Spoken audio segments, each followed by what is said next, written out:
இவனுடைய கற்பனை எல்லாம் தவிடுபொடியாகி 2 லிட்டர் நல்லெண்ணெய் 2 லிட்டர் தேங்காய் எண்ணெய் எல்லாம் மடக்கி சாக்கோட கட்டி வண்டியில போட்டு முட்டை புரோட்டாவும் ஆஃப் ஆயில் ஆம்லேட் சுக்கா வரவனும் சாப்பிடணுங்கிற கற்பனை எல்லாம் மண்ணா போய் 2 இட்லி வாங்கி 1.25 வாடி சாம்பாரை வாங்கி குடிச்சிட்டு வண்டி பூட்டி அடிச்சு தகுத்தி கொண்டாந்து அடிச்சு சாமத்தி கொண்டாந்து தோட்டத்துல வண்டி அவுத்து விடுவான். வண்டி சத்தம் கேட்டா புடிச்சு வாங்கியான்னு தள்ளிட்டான்னு இந்த புழையாத முண்டை எந்திரிச்சு வந்து கதவை நீக்கி ஆனா தேங்காய் எண்ணெய் வாங்கி மூடி போய் படுத்து பாட்டு.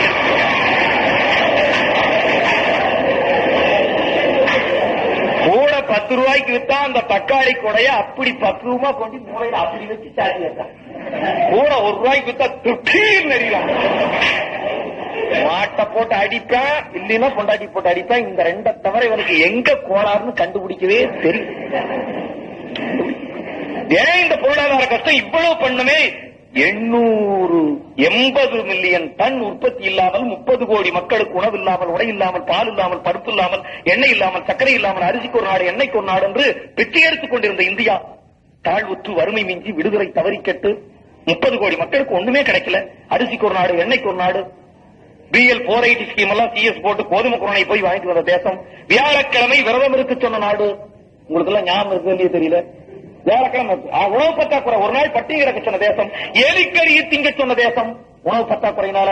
ஆனால் இன்றைக்கு 70-80 கோடி மக்கள் உண்டது போக மீதம் 180 மில்லியன் டன் உற்பத்தி என்று ராஜீவ்காந்தி பெருமிதம் கொள்ளக்கூடிய அளவிற்கு இந்த நாட்டுக்கு உற்பத்தி செய்து கொடுத்திருக்கிறார்கள் கிராமத்து மக்கள், விவசாய மக்கள், விவசாய தொழிலாளிகள், உழைத்தவர்கள், உற்பத்தி செய்தவர்கள். ஆனால் அவனுடைய நிலை இன்றைக்கும் கடனிலே, வறுமையிலே. ஏப்பான்னு கேட்டா அரசு சரியில்லை, கட்டுப்படியாத விலை கொடுக்கல சொல்லுவேன்னு நினைக்கிறீங்களா? எனக்கு இந்த வருஷம் ஆண்டவன் முகம் முடிக்கலீங்க. பசுமை புரட்சி வந்தது, கிரீன் ரெவல்யூஷன், பச்சை முக்கோணம். அதுல என்ன போட்டாங்க தெரியுமா? நல் விதை, நல் உரம், நற்காப்பு. அதான போட்டாங்க பச்சை முக்கோணம். ஆனா எங்க அமோக சீக்கொண்ட அமோகம் கிடைத்தது. நாடு வளம் பெற நீங்கள் உழையுங்கள். உழைச்சோம், நாடு வளம் பெற்றது. அதுக்காக நாங்க வருத்தப்படல, இன்னும் உழைக்க தயாரா இருக்கோம். ஆனா எங்களுடைய நோக்கம் என்னவென்றால் அரசுகளை எதிர்க்க வேண்டும் என்றோ, ஆட்சியை கவிழ்க்க வேண்டும் என்பதோ அல்ல.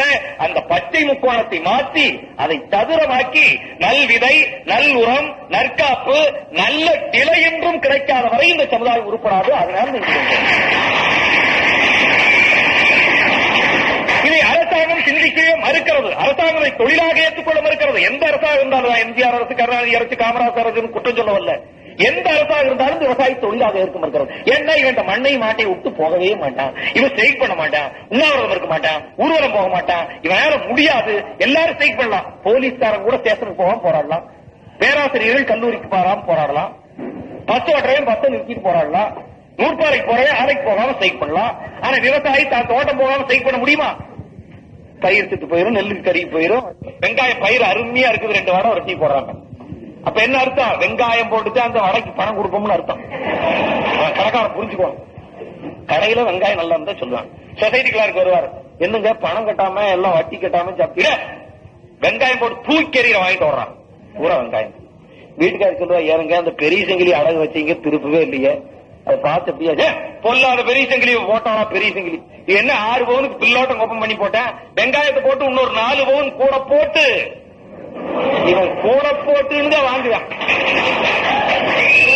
நீ அதை கொடு, வெங்காயத்தை தோண்டி இன்னும் 2 பவுன் கூட போட்டுன்னு வாங்குவான். கூட போட்டாச்சு, கூட போட்டு உனக்கு பண்ணி போடுற வெங்காயம் வரைக்கும் சொல்லுவான். வெங்காயம் விளையும் 6 மாசம் 3 மாசம் கஷ்டப்பட்டு பாரு கட்டி, பட்டம் கட்டி, வரப்பு கட்டி, நீவி கட்டி, நிறவி கட்டி, உரம் போட்டு, மரத்தடிச்சு கஷ்டப்பட்டு அதை விளைய வச்சு மூட்டை போட்டு வண்டியில் ஏற்றி கொண்டு போய் விட்டான்னா, வெங்காயம் நடுறதுக்கு வாங்கும் போது கிலோ 4 ரூபா, விற்க கொண்டு போகும்போது கிலோ 40 பைசா. காக்க சுருட்டி தலையில போட்டுக்கிட்டு ஊருக்கு வருவேன். சொசைட்டி கிளார்க்கு எதுக்கு வருவாரு? ஏனுங்க பண்ணாடி அந்த வெங்காயம் போட்டதையும் பணம் கட்டிடுங்களே, அது வெங்காயம். வீட்டுக்கு போய் சாக போட்டு உட்கார்ந்தா பொண்டாட்டியாப்பா எனக்கு பெரிய சிங்கிள் திருப்பிட்டீங்களா, அது வெங்காயம். சாக்க போட்டதையும் யோசனை பண்ண, அடுத்த வருஷம் பாடுபட்டேன், உரம் போட்டேன், விளைஞ்சது, கிரீன் ரெவல்யூஷன், ஹைபிரிட் சீட்ஸ் பூரா ஒட்டு ரகம், அத்தனையிலும் ஒட்டு ரகம் கண்டுபிடிச்சாச்சு. இப்ப நெல்லு லொட்டு, கரும்பு லொட்டு, பருத்தி லொட்டு, வாழை லொட்டு, தக்காளி லொட்டு, மஞ்சள் லொட்டு, ஒட்டு ரகம் வந்தவரை என்ன மிச்சம்? உலகத்தில் இல்லாத பூச்சி உழுவெல்லாம் வந்து அது லொட்டு. உலகத்தில் இல்லாத பூச்சி உழுவு ஒட்டு ரகம் வந்தவரை. பழைய ரகம் நம்ம பூச்சியோட நம்மளோட வாழ்ந்து பழகிற ரகம், அது போய் புது ரகம் வந்து தாக்கு பிடிக்க முடியாம பூச்சி வந்து ஒட்டுச்சு. ஒட்டு ரக நட்ட தோட்டத்துல போய் இன்னைக்கும் பாருங்க, அத்தனையிலும் ஒட்டு இருக்கும். கலப்பு கவுத்துல ஒட்டு, கண்ணி தும்புல ஒட்டு, கொழுக்கம்பியில் ஒட்டு, களவற்ற கொத்துல ஒட்டு, கட்டி இருக்கிற கோமண துணியில ஒட்டு போட்டு குப்பையில கூட வாங்கி கொட்டு, கூடையில குப்பையை அள்ளி விசுக்குன்னு கொட்டு கோமணம் டப்புக்குன்னு குடிக்கும். இன்னைக்கு வாழ்றான் கோமணத்தோடு தான் அவனுடைய வாழ்க்கை. இன்னைக்கு என்ன கணக்கு போட்டு பார்த்தாலும் மறுபடியும் கணக்கு கட்ட முடியல. போய் முன்னால கிளிச்சோசிக்காரன் இருந்தா என்னடா கடவே கட்ட முடியல, இவரையாவது கேட்டு பாப்போன்னு போய் கிளிச்சோசியத்துக்கு ₹1 கையில கொடுத்து போட்டு பேர் என்ன அவன் ஒரு அதட்டு இடுப்புல நம்மால் டவக்குன்னு தொண்டை கட்டி சாமி வரப்போது சொல்ல போற பேர் கருப்பட வேண்டுங்க. உடனே அவன் கிளிய கூட்டம் ரெடி பண்ணி திறந்து கருப்பட வேண்டிய பேராவத்துக்கு ஒரு சீட்டரா கணேசன். கிளிக்கு பேர் கணேசன், நம்மால் கருப்பன. அவன் பேர் அவ்வளவு அவன் கூட்ட திறந்து விட்டான்னா கிளி வரும். இந்த கிளிச்சோசியம் பாக்குறது பெரிய மாயாச்சாரம் இல்ல, பெரிய வித்தகை இல்ல. கிளி ₹10 போட்டா விலை கிடைக்கும், பணமரத்து பந்துல ஓசியாவும் பிடிக்கலாம்.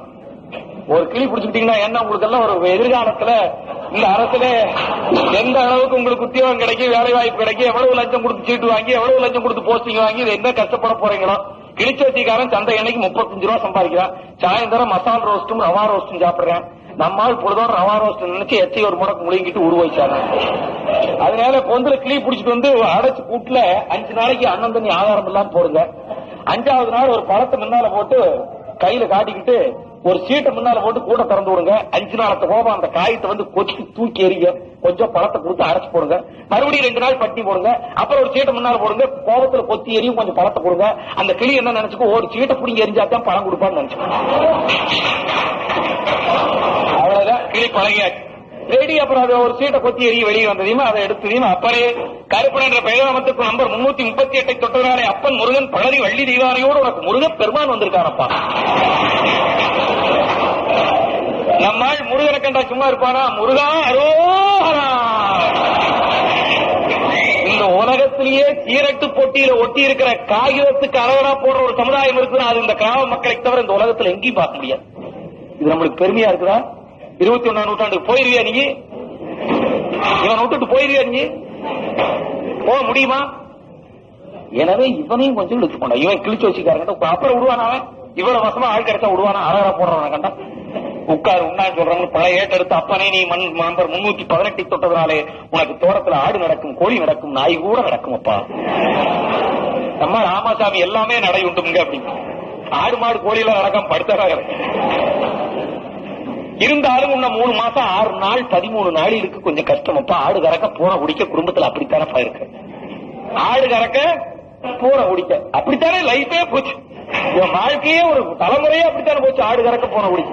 ஆமா சாமி அப்படித்தான் இருக்குது. இதெல்லாம் 6 மாசம் 13 நாள் கழிச்சு நல்லா போயிடும். நீ போய் வீட்டுக்காரியே வெட்ட வெடியால அதிகாலையில கோழி ஊப்படையே தண்ணி ஊற்றி எனக்கு தண்ணி விட்டு ஆசமா இருக்கு சொல்லுமா. நம்ம ஆள் வந்து மார்கழி மாசம் பணியா இருந்தாலும் பொண்டாட்டி தண்ணி வச்சு சொல்லி ஏற்சோட ஆசமா இருக்கு சொல்லுவேன்.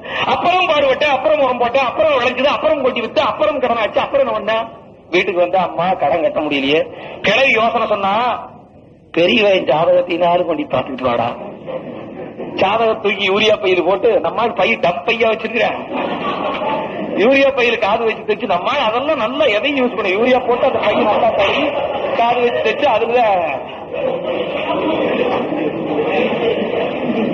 உடக்கிழிஞ்சு போனா நம்மளால அது யூரியா பை மேல வச்சு தைச்சு அதெல்லாம் மேக்கப்பட்டு எல்லா வேலையும்